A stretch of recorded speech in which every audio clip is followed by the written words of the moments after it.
Daily Horoscope January 9, 2025 para kay Libra. Libra, the card said here, you need to focus to yourself. Iwasan daw yung mga makamundong gawain, and then this card showing also na may mga bagay kang dapat malaman o matuklasan sa mga taong nakapaligid sa'yo. Libra, this card showing na wag munang magtitiwala dun sa mga offer sa'yo or yung mga bagay na naka-in front sa'yo. Lalo na dun sa mga taong nakapaligid sa'yo. Kasi may mga tao na sinusukuan ka, may mga taong nagne-negative sa'yo nang hindi mo na nalaman. This card is also showing na mag-ingat sa mga taong pagkakatiwalaan mo. Sabi dito sa cards, naka-stagnant ka. Huwag mo nang mag-focus dun sa mga makamundong gawain sa araw na ito. Bagkus ilaban mo lang yung mga dapat mong gawin, no? Focus mo na sa sarili, Libra. Pupunta tayo kay Capricorn. Capricorn, the card said here, nakikita ko dito may mga bagay na too much kung magbigay. Kasi nakikita ko dito, you feel burdened pero kinakailangan mo pa rin magbigay. You feel loaded na nakikita ko dito na hindi napapahalagan yung mga sacrifices na ginagawa mo. But then this card showing kasi na nagla-lack of finances kayo sa panahon na ito, pero you still guided ni universe. Sabi dito, may mga bagay lang talaga na dapat hindi pinupursyo o dapat mo munang unahin yung sarili mong kapakanan bago yung mga ibang taong nakapaligid sa'yo. Focus muna sa sarili, no? And then this card showing kung ano lang yung kaya mong ibigay, yun lang yung nandoon pwede. No? Huwag natin pilitin yung sarili natin kahit na alam natin na tayo rin naman ang magsasuffer in the end. Punta tayo kay Sagittarius. Sagittarius, miss opportunity ito. This card showing na i-grab mo daw yung mga opportunity paparating sa'yo. Make sure na yung mga decision mo sa araw na ito ay tama. And then this card showing kasi nagkakaroon ng conflict. Huwag masyadong maguluhan sa mga ginagrab mong opportunity. You need to see kung ito ay perfect path para sa'yo. Kasi this card showing conflict. Sabi, this card showing confusion. So, malilito ka, nakikita ko dito, may mga paparating sa'yo na hindi mo magagrab. So, wag kang masyadong magmadali sa mga desisyon na gagawin mo ngayon. No? Nakikita ko dito, you need to take slowly and be careful sa mga pagdidesisyonan mo. Lalo na yung mga ahayaan mong umenter sa life mo, no? It's either a person ito or tumutukoy sa mga oportunidad, no? Focus muna kung ano yung mas makakabuti sa'yo and be sure na walang conflict na mangyayari. Pupunta tayo kay Scorpio. Scorpio, makamundong gawain ang nakikita ko dito. Sabi dito sa cards, may pakikipagkasundo but merong mga tao na nagne-negative sa'yo. May mga tao na susukuan ka or hindi ipupursue yung mga bagay na kagustuhan mo. Nakikita ko dito, iwas muna sa mga makamundong gawain like inom, barkada, alak, bisyo, or anything like na makamundo. Sabi dito, I really know na full of emotion ka sa araw na ito, but then, wag mong i-focus yung sarili mo sa mga gawain na hindi makakapagpaunlad sa'yo. No? Sabi dito, be determined. Mag-focus dun sa kung ano yung dapat mo i-achieve. Nakikita ko dito yung sadness or yung kalungkutan. Huwag ka masyadong mag-expect kasi mayroong mga bagay na maaaring ma-disappoint ka sa araw na ito, no?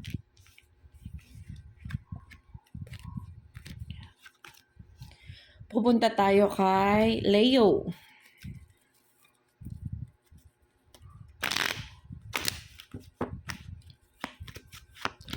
Leo, the card said here, medyo hindi maganda ang araw dito, no?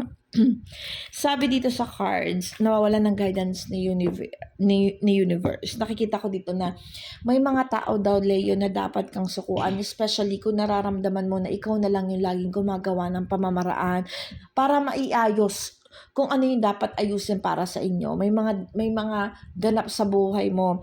May mga ganap sa buhay mo this moment na talagang nakakapag-burden sa iyo, nakaka-drain, yung parang pakiramdam mo yung ikaw lagi yung naghihingaos o nahihirapan. Sabi dito sa cards, hindi daw na ibabalik sa iyo yung mga sacrifices na ginagawa mo.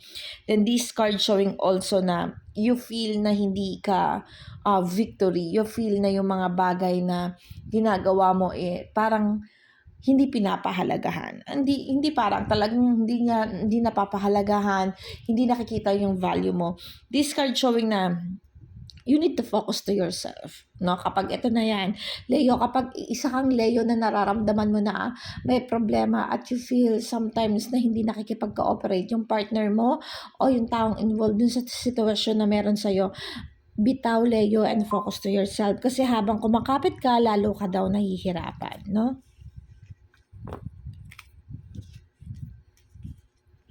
Pupunta tayo kay Pisces.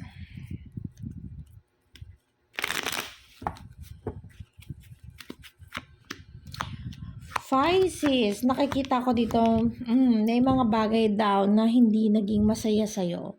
May mga bagay daw na unvictory ka. May mga bagay na nagne-negative sa'yo. Pero, let's face the truth, no? Sabi dito, focus. Sabi dito sa cards, you need to aim yung victory para sa'yo. Hindi porket may mga taong nawala sa'yo or may mga taong nagne-negative kasi sa'yo, hindi porket nag-negative sa'yo is hindi mo na kayang abutin or hindi ka na magiging masaya. Although nakikita ko dito yung kalungkutan, pero minsan kasi inaalis ng universe yung mga taong hindi naman meant for us. Yung mga sitwasyon na hindi talaga nakakapagpatulong sa atin. Kung gusto natin tong isang bagay na to na hindi naman talaga akma para sa atin, hindi naman ito talaga magdudulot ng genuinely happiness para sa atin. So you need to accept and focus kung ano yung meron sa'yo, no? Focus ka muna dun sa sarili mo kung paano mo i-grow. Kasi nakikita ko dito, matatapos yung mga conflict.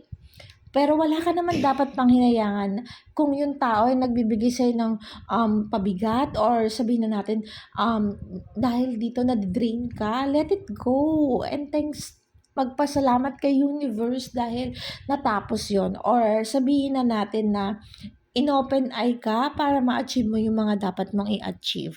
Mag-focus ka muna dun sa betterness kung ano yung meron ngayon. Dun sa magandang view kahit na nahirap o kahit na nasaktan or kahit sabihin natin naging malungkot.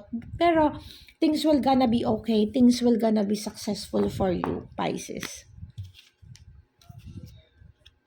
Taurus.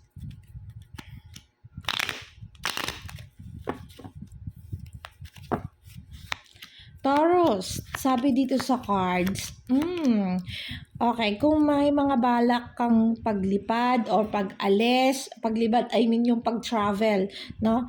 Pagpunta sa ibang o mag-change ka ng work o something like transition, victory ito, no?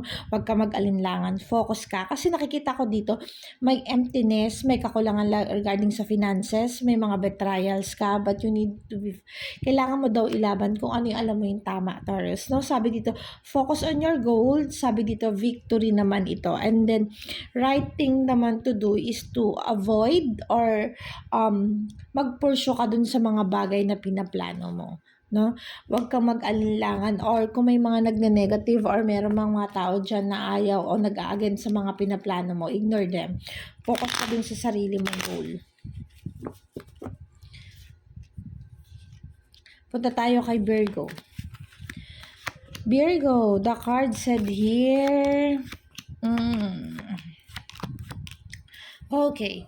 This card showing maayos naman, nasusolusyonan naman daw yung mga bagay-bagay, pero minsan kasi Virgo, may mga ganap sa buhay natin na hindi tayo yung talagang makakagawa ng pamamaraan. Although, this card kasi sinasabi na minsan kasi merong mga moment sa buhay natin na kahit gustuhin man natin, pero kung yung tao nakasama natin or nandun tayo sa isang sitwasyon na hindi natin maaayos, hindi tayo yung maaaring gumawa ng pamamaraan, you need to accept that, no?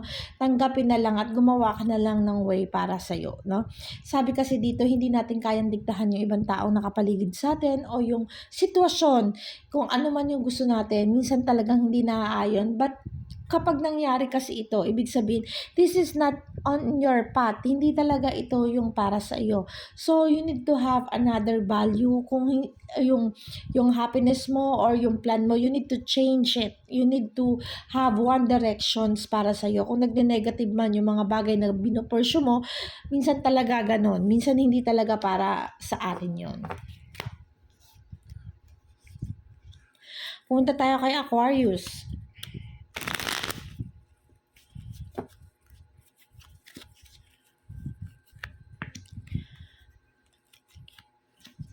Aquarius, sabi dito, you're full of emotions nung mga nakaraang araw hanggang sa ngayon.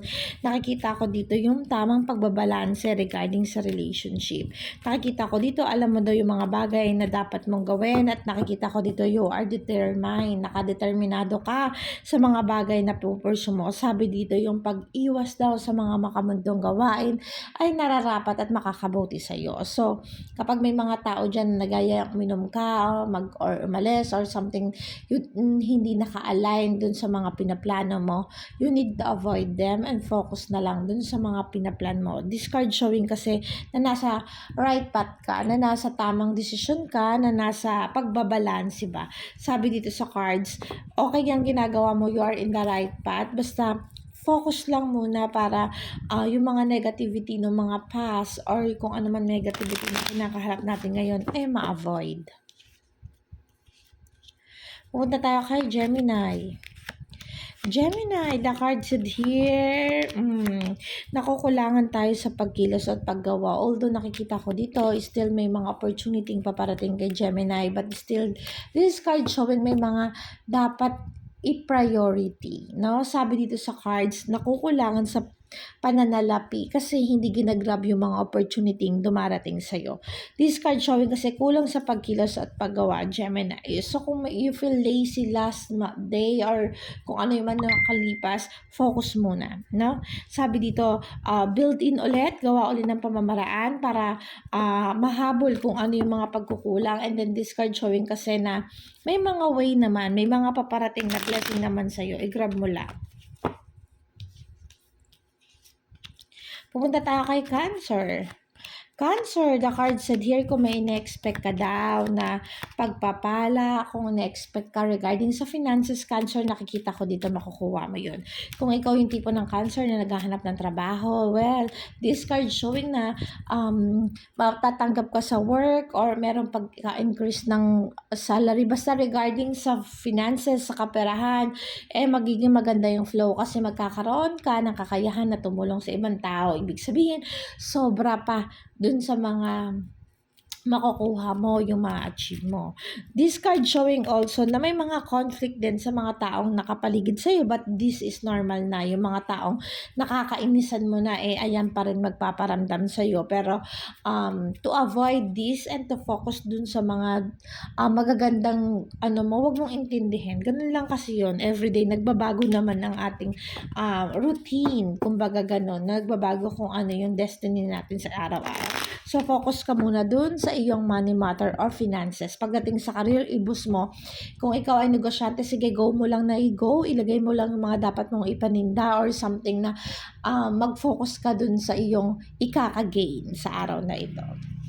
Pupunta tayo kay Aries. Aries, the card said here, okay, nawawalan daw ng guidance ng universe. This card showing wala kang daw dapat na panghinayangan pa. And this card showing kasi na may mga nagne-negative sa'yo pero hindi mo ito dapat sukuan. Sinasabi dito, gumawa lang daw ng pamamaraan, be determined sa paggawa ng mga pamamaraan dahil nakikita ko dito na maaayos mo naman daw ito o masusolusyonan.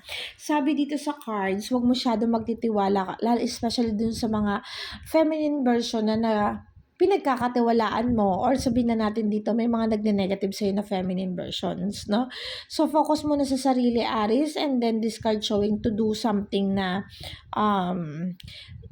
take slowly sa pagdidesisyon at dun sa mga taong pagkakatiwalaan, no? Take slowly sa mga pag-grab ng mga opportunity, mag-focus muna dun sa kung anong meron sa'yo at alam kung kaya mong gawaan ng mga solusyon yung problema na kinakaharap mo ngayon kasi yung The Magician ay naririto. So, ito ka gagawa ng way para masolusyonan yung mga bagay-bagay para sa'yo. And good luck para sa'yo dun sa bagong pag-grab ng mga opportunity paparating. Ito po ang aking daily horoscope. Salamat po sa mga sumusubaybay, sa mga tumatangkilik. Paalala po, ito ay isang gabay lamang sa araw-araw.